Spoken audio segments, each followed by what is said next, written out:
성경 말씀 보겠습니다. 출애굽기 21장 7절부터 11절.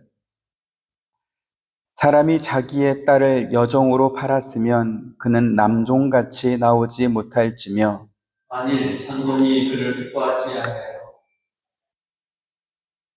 성장하게 할 것이나 장본이 그 여자를 속인 것이 되었으며 외국인에게는 팔지 못할 것이요 만일 그를 자기 아들에게 주기로 하였으면 그를 딸같이 대우할 것이요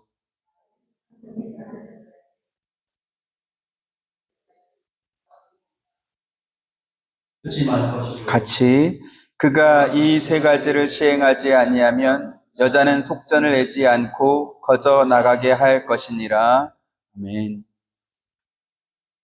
출애굽기 21장 1절부터 6절까지가 히브리인 남자 종에 관한 규례였다면 7절부터 11절까지는 히브리인 여자 종에 관한 규례입니다.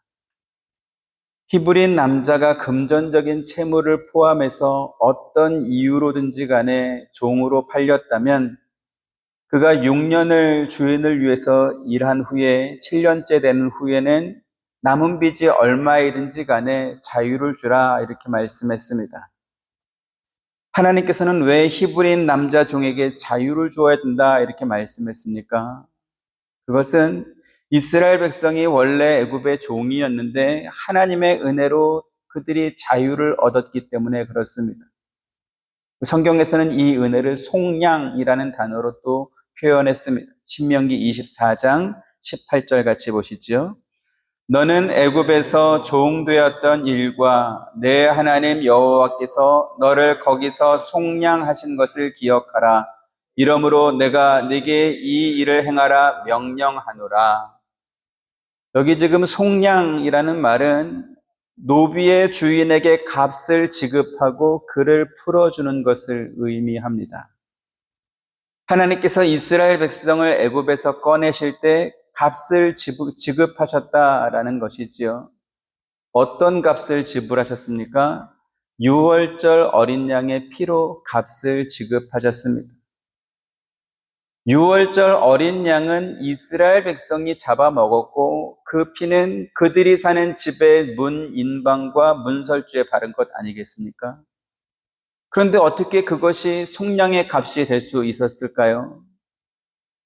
모든 거래는 파는 사람과 물건을 파는 사람과 물건을 사는 사람이 기대하는 가치의 가격이 동일해야 성립할 수 있습니다. 물건을 팔고자 하는 사람이 받고자 하는 가격과 물건을 사려고 하는 사람의 가격이 적당하다고 생각하는 가격이 이렇게 서로 맞아야 비로소 거래가 성립한다라는 것이죠. 그렇다면 이스라엘 백성이 출애굽 전날 어린 양을 잡아먹고 그 피를 그들이 사는 집의 문에 바른 것이 어떻게 애굽 사람에게 낸 속량의 값이 될 수 있을까 하는 의문이 생깁니다.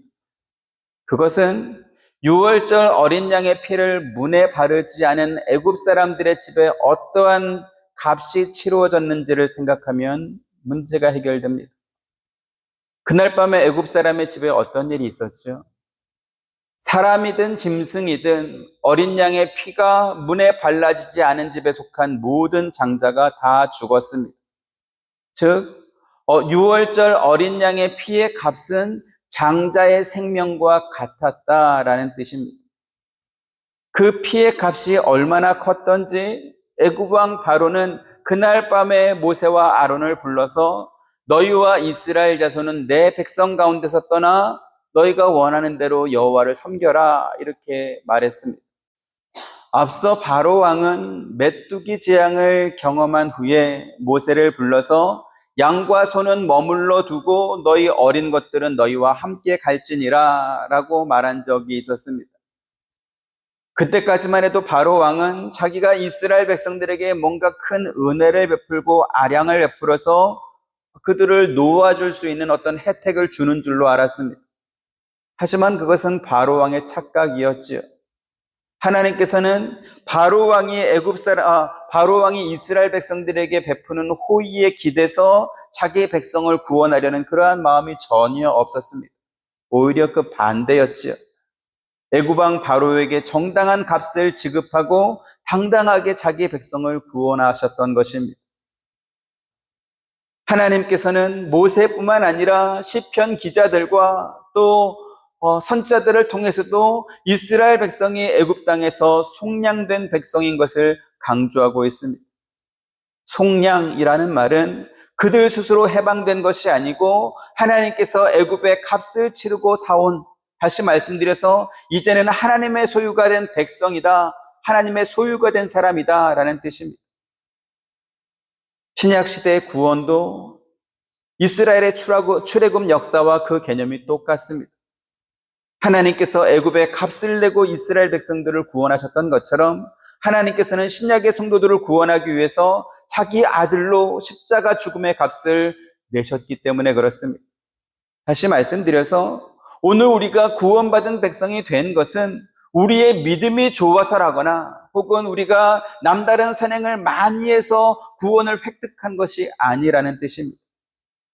우리는 우리가 범한 죄로 인해서 마귀의 종이 되어 영원한 사망에 붙잡힌 존재였지만 하나님께서 당신의 아들이 흘린 피의 값으로 우리를 구원하셨다라는 것입니다. 그래서 우리가 구원을 말할 때 내가 예수를 믿어서 구원받았다라고만 생각하면 안 됩니다. 왜요? 우리가 받은 구원에는 속량의 값이 지급되어 있기 때문에 그렇습니다. 에베소 1장 7절 같이 봅니다. 시작.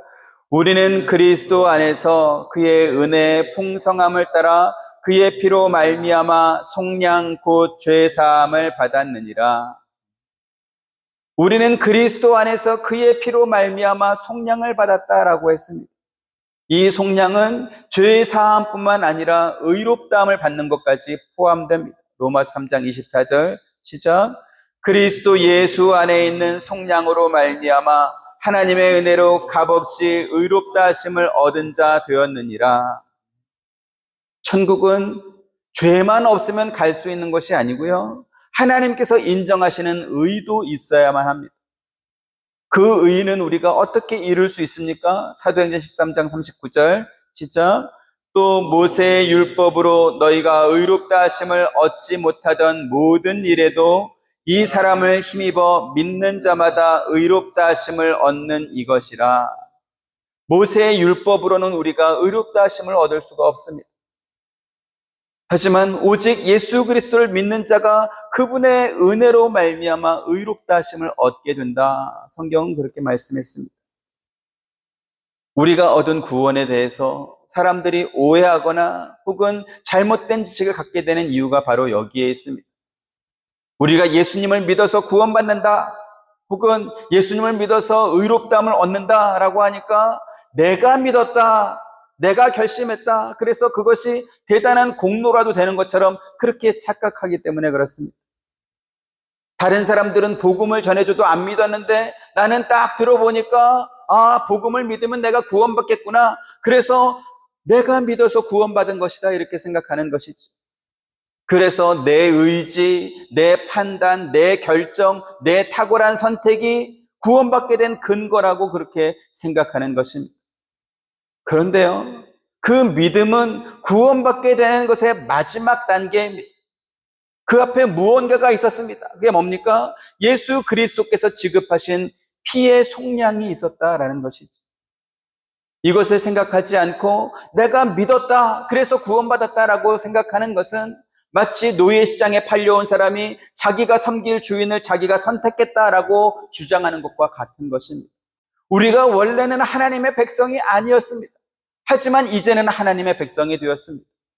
우리가 원래는 하나님의 긍휼을 얻지 못한 사람이었습니다. 그러나 지금은 긍휼을 얻은 자가 되었습니다. 어떻게 우리가 이것을 얻었습니까?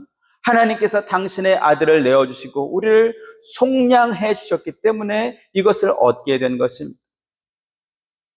그러니 우리는 우리가 받은 이 구원이 단지 내가 믿겠다라는 결심을 해서 얻었다라고 쉽게 생각해서는 안 되는 것입니다. 왜 그렇습니까? 우리는 값을 지급한 적이 없기 때문에 그렇습니다. 그래서 성경에서 구원을 설명할 때 은혜로 받은 것이다, 이렇게 말씀하신 이유가 바로 이 때문에 그렇습니다. 에베소 2장 5절 같이 보시죠. 시작. 허물로 죽은 우리를 그리스도와 함께 살리셨고 너희는 은혜로 구원을 받은 것이라. 우리가 마트에 가서 돈 내고 어떤 물건을 산 후에 이것을 은혜로 받았다라고 말하지 않지 않습니까? 마찬가지로 우리가 받은 구원이 그게 어떤 종류가 됐든 많은 값이 됐든 적은 값이 됐든 어쨌든 값을 지급하고 받은 것이라면 그것은 은혜라고 말할 수 없을 것입니다. 하지만 예수 그리스도께서 우리 대신 값을 지급하셨고 우리는 거저 받은 것이기 때문에 너희는 은혜로 구원을 받은 것이다. 이렇게 성경이 말씀하는 것입니다.